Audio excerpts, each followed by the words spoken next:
ನಮಗೆ ಜಮೀನೇ ಬೇಕು, ನಮ್ಗೆ ಜಮೀನು ಬಿಡಾಕ ಇಷ್ಟ ಇಲ್ಲ. ಇದನ್ನ ಬಿಟ್ರೆ ನಮ್ಗೆ ಯಾವುದೇ ಇದೀ ಇಲ್ಲ. ಎಲ್ಲೋಗಿ ನಾವು ಜೀವನ ಮಾಡಾಕತ್ತೈತೆ, ಮಕ್ಕಳನ್ನ ಸಾಕಾಕತ್ತೈತೆ. ಈ ಕಾಲದಾಗ ಓದಿಸೋದ್ರಕ್ಕೆ ಒಂದು ಮಗುನ ಓದಿಸೋಕ್ಕೆ ಆಗೋದಿಲ್ಲ.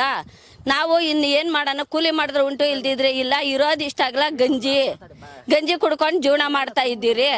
ನಾವು ಇದನ್ನ ಬಿಟ್ಬಿಟ್ಟು ಹೋಗ್ರಿ ಅಂದ್ರೆ ನಾವು ಯಾವ ಥರ ಹೋಗ್ಬೇಕು ಹೇಳ್ರಿ ನೀವೇ. ಈಗ ಎಲ್ಲರೂ ಒಪ್ಕೊಂಡಿದ್ರಲ್ಲ, ನೀವ್ ಯಾಕೆ ಒಪ್ಲಿಲ್ಲ ಅಂತ? ನಾವು ಒಪ್ಪಿಲ್ಲ, ನಮಗ್ ಕೊಡಕ್ ಇಷ್ಟ ಇಲ್ಲ, ನಾವು ಒಪ್ಪಿಲ್ಲ, ನಮಗ್ ಬೇಡ. ನಮಗ್ ಬೇರೆ ಇದೀ ಇಲ್ಲ ಕೊಡಾಕ. ಇದನ್ನ ಕೊಟ್ಬಿಟ್ಟು ಹೋದ್ರೆ ನಾವ್ ಏನ್ ಜೀವನ ಮಾಡೋಣ ಹೋಗಿ ಹೇಳ್ರಿ, ನೀವೇ ಹೇಳ್ರಿ. ಕಡೆಗೆ ಏನ್ ಮಾಡ್ತೀರಿ ನೀವು?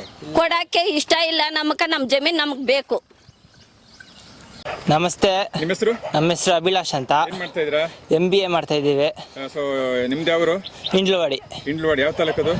ಆನೇಕಲ್ ತಾಲೂಕು. ಯಾವ ಜಿಲ್ಲೆ?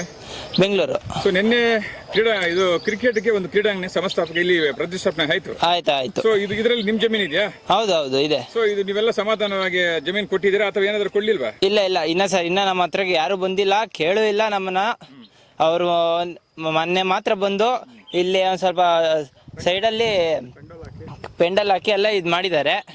ಮತ್ತು ಇದು ಸೈಡಲ್ಲಿ ಗಿಡಗಳಿದ್ವು, ಬೆಳ್ಳಿ ಎಲ್ಲ ಕಿತ್ತಾಕಿದ್ದಾರೆ. ನಮ್ಗೆ ಇಷ್ಟನೇ ಇಲ್ಲ ಕೊಡೋದಕ್ಕೆ. ನಮ್ಮನ್ನ ಇದು ರೇಷ್ಮೆ ಇದೆ, ರೇಷ್ಮೆ 4 ಎಕರೆ ಇದೆ ಇಲ್ಲಿ. ಮತ್ತು ನಾವು ಚಿಲ್ಲರೆ ಬೆಳೆಗಳು ಬೆಳಿತೀವಿ, ಸೌತೆ ಗಿಡ, ಕೋಸು, ಟೊಮೊಟೊ ಎಲ್ಲ ಬೆಳಿತಾ ಇದ್ದೀವಿ. ಅಂತ ಬೆಳೆಯೋದನ್ನ ಇಂದ ಕಿತ್ಕೊಂತ ಇದ್ದಾರೆ ಜಮೀನ. ಸರ್ಕಾರ ಬಂದು ಹಿಂಗೆ ಕಿತ್ಕೊಂತಿದೆ, ನಾವೇನು ಮಾಡೋಣ? ನಮ್ಗೆ ಇಲ್ಲಿ ಬಿಟ್ಟರೆ ಇನ್ನೆಲ್ಲೂ ಜಾಗನೇ ಇಲ್ಲ. ಇವ್ರು ಹೇಳ್ತಿದ್ರೆ ನಮ್ಗೆ ಸಮಾಧಾನವಾಗಿ ಕೊಟ್ಟಿದ್ದಾರೆ, ಇದರಲ್ಲಿ ಏನು ತೊಂದರೆ ಇಲ್ಲ, ಎಲ್ಲರೂ ಒಪ್ಪಿಗೆಯಿಂದ ಕೊಟ್ಟಿದ್ದಾರೆ ಅಂತ ಹೇಳ್ತಾರೆ. ಇಲ್ಲ ಸರ್, ಅದು ತಪ್ಪು. ನಮ್ಮ ಆನೇಕಲ್ MLA ಸಾಹೇಬ್ರೆ ಹೇಳಿದ್ದಾರೆ ಇದು ಬರಡು ಭೂಮಿ ಅಂತ ಹೇಳಿದ್ದಾರೆ. ಅದು ಖಂಡಿತ ತಪ್ಪದು. ಇಂಥ ಬೆಳೆಯೋ ಜಾಗನ ಹೋಗಿ ಬರಡು ಭೂಮಿ ಅಂತ ಹೇಳಿದಾರಲ್ಲ ಸರ್, ಅದು ವಾಪಸ್ ತಗೊಬೇಕು ನಮ್ಗೆ. ಸೊ ಈಗ ಬೆಂಗಳೂರಲ್ಲಿ ಸುತ್ತಮುತ್ತ ಸುಮಾರು ಜಮೀನ್ ಇದೆ. ಹೌದು. ಇಲ್ಲ ಯಾಕೆ ಇವರು ಸೆಟ್ ಮಾಡಿದ್ರು ಜಾಗವನ್ನ ಅಂತ?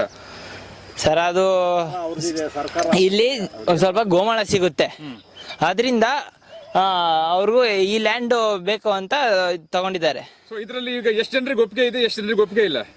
ಸರ್ ಒಂದ್ ಸ್ವಲ್ಪ ಕೆಲವು ಜನಕ್ಕೆ ಒಪ್ಪಿಗೆ ಇದೆ, ಸ್ವಲ್ಪ ಜನಕ್ಕೆ ಒಪ್ಪಿಗೆ ಇಲ್ಲ. ನಿಮ್ಗೆ ಯಾಕಿಲ್ಲ ಮೇಜರ್? ನಿಮ್ಗೆ ಯಾಕಿಲ್ಲ ಅಂತ? ಸರ್ ದುಡ್ಡೇನೋ ಜಾಸ್ತಿ ಬೇಕಾಗಿತ್ತ ಅಥವಾ ಏನಂತ? ಅಲ್ಲ ಸರ್, ಇಂಥ ತೋಟ ಬೆಳೆಯೋ ಇದು ರೈತರಿಗೆ ಹಿಂಗ ನಷ್ಟ ಮಾಡಿದ್ರೆ ಯಾರು ಸರ್ ತಾನೇ ಕೊಡ್ತಾರೆ ಸರ್? ತಿಂಗಳಿಗೆ ಇಲ್ಲ ಅಂದ್ರೆ ಒಂದು 5-6 ಲಕ್ಷ ಬೆಳೆ ಬೆಳಿತೀವಿ. ಅದನ್ನ ಬಿಟ್ಬಿಟ್ಟು ನಾವು ಬೇರೆಯವ್ರಿಗೆ ಕೊಡೋಕ್ಕಾಗುತ್ತಾ ಸರ್? ರೇಟ್ ಜಾಸ್ತಿ ಕೊಟ್ರೆ ಕೊಡ್ಬೋದಲ್ಲ? ಬೇಡ ಸರ್, ನಮ್ಗೆ ಆ ಥರ ಬೇಡ. ನಾವು ಕಳ್ಕೊಳಕ್ ನಮ್ಗೆ ಇಷ್ಟ ಇಲ್ಲ. ಇದು ನಮ್ದು ಪೂರ್ವದಿಂದ ಬಂದಿರೋದು ಇದು ಭೂಮಿ, ಅದನ್ನ ಕಳ್ಕೊಳಕ್ ನಮ್ಗೆ ಇಷ್ಟ ಇಲ್ಲ. ಜೀವನ ಮಾಡ್ತಾ ಇರೋದಿಲ್ಲಿ ನಾವು. ಇದನ್ನ ಬಿಟ್ಬಿಟ್ಟು ನಮಗೆ ಜಮೀನ್ ಏನು ಇಲ್ಲ, ಇದನ್ನ ಬಿಟ್ರೆ ವ್ಯವಸ್ಥೆ ಏನಿಲ್ಲ. ಎಲ್ಲೋಗಿ ಇಟ್ಟಾಡೋಣ, ಇರೋದು ಇಷ್ಟ ಆಗಲ್ಲ ನಮ್ಕ. ಇದನ್ನ ಬೆಳ್ಕೊಂಡು ತಿನ್ನೋಂಥ ಶಕ್ತಿ ನಮ್ಗೆ ಇದೇ ಇರೋದು. ಇದನ್ನ ಬಿಟ್ರೆ ನಮ್ಗೆ ಇದೀ ಇಲ್ಲ. ಇವತ್ತು ಬಿಡು ಅಂದ್ರೆ ಬಿಟ್ಬಿಟ್ಟು ಮಕ್ಕಳನ್ನ ಕರ್ಕೊಂಡೋಗಿ ನಾವು ದೇಶಾಂತರ ಜೀವನ ಮಾಡೋಕ್ಕಾಗ್ತೈತಾ? ಎಲ್ಲೋಗಿ ಜೀವನ ಮಾಡೋಕ್ಕಾಗ್ತೈತೆ? ಇದ್ರನಿಂಕ ನಾವು ಇಷ್ಟ ಗಂಜಿ ಇಟ್ಕೊಂಡು ಜೀವನ ಮಾಡ್ತಾ ಇದ್ದೀರಿ.